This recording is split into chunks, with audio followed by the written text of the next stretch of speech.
Bonjour, c'est Pierrick de chez GP Software. Dans cette vidéo, je vais vous montrer la partie esquisse 2D dans ZW3D. Donc, on va commencer par créer une nouvelle pièce. Alors, pour commencer à dessiner, on a deux possibilités. La première, c'est d'utiliser les formes de base ici qui sont proposées dans l'onglet modèle. Ou bien, si on est sur des formes plus complexes, on va utiliser l'outil esquisse. L'outil esquisse, c'est ni plus ni moins qu'une planche à dessiner.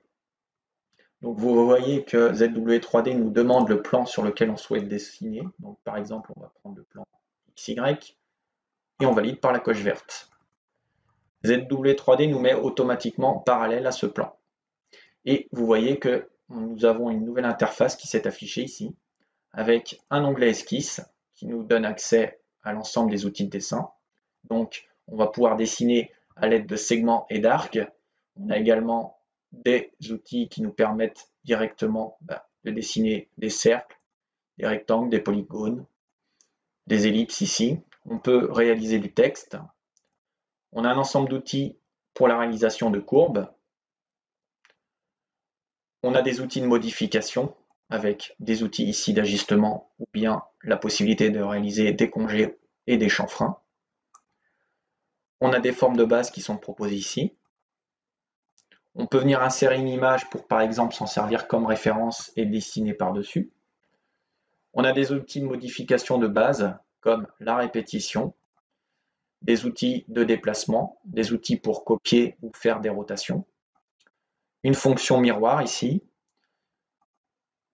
des outils de mise à l'échelle et des outils de déformation. Voilà. Donc on va commencer à dessiner en utilisant l'outil dessiner ici qui combine à la fois les segments et les arcs de cercle. Et on fait donc un clic gauche pour sélectionner la position.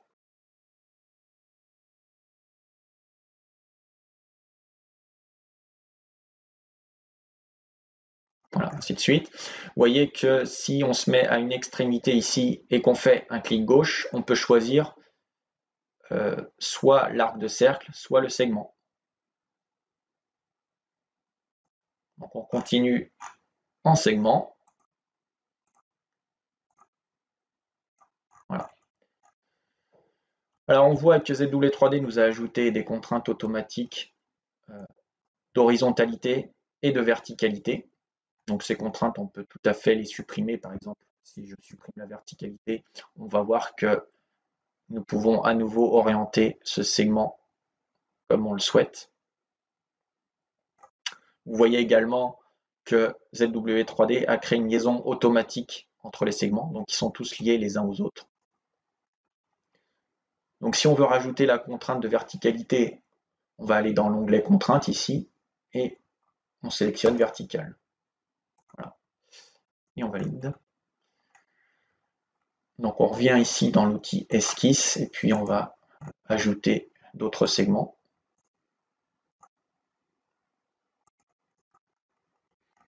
Donc par exemple ici, l'outil qui va être intéressant, c'est l'outil ajustement. Donc là on a plusieurs possibilités. On va faire ajuster sélection par exemple, et on va cliquer sur la partie que l'on souhaite supprimer.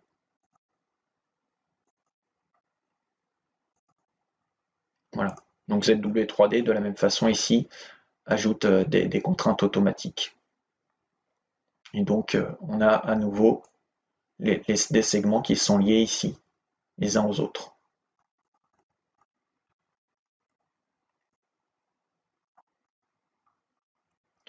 Donc une fois qu'on a dessiné notre forme, on va ajouter des contraintes. Donc on a deux possibilités. La première, c'est les contraintes dimensionnelles, et puis des contraintes liées plutôt à la géométrie ici. Alors par exemple, tiens, on va ajouter une contrainte de longueur ici, entre ces deux segments. Voilà.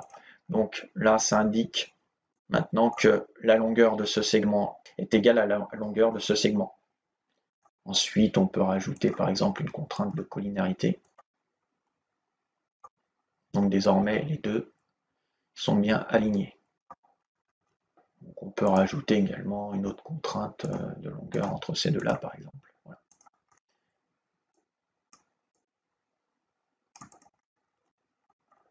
Donc ensuite, on rajoute des cotes à notre esquisse. Donc au fur et à mesure qu'on va ajouter des cotes, vous allez voir que notre esquisse va se mettre en bleu. Ça veut dire que les segments sont totalement contraints. Et donc qu'il n'y a plus de gré de liberté.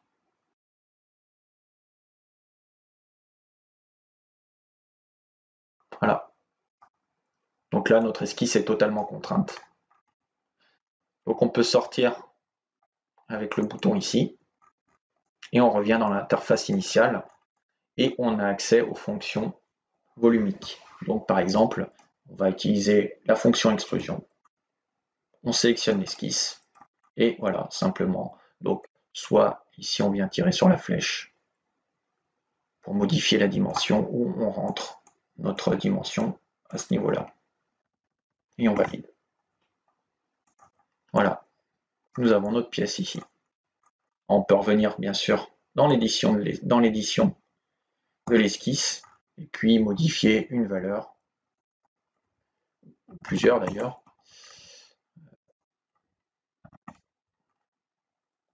On sort à nouveau et vous voyez que l'esquisse, enfin en tout cas notre forme, s'est mise à jour en fonction des nouvelles cotes. Donc voilà pour la partie esquisse 2D. Merci à vous.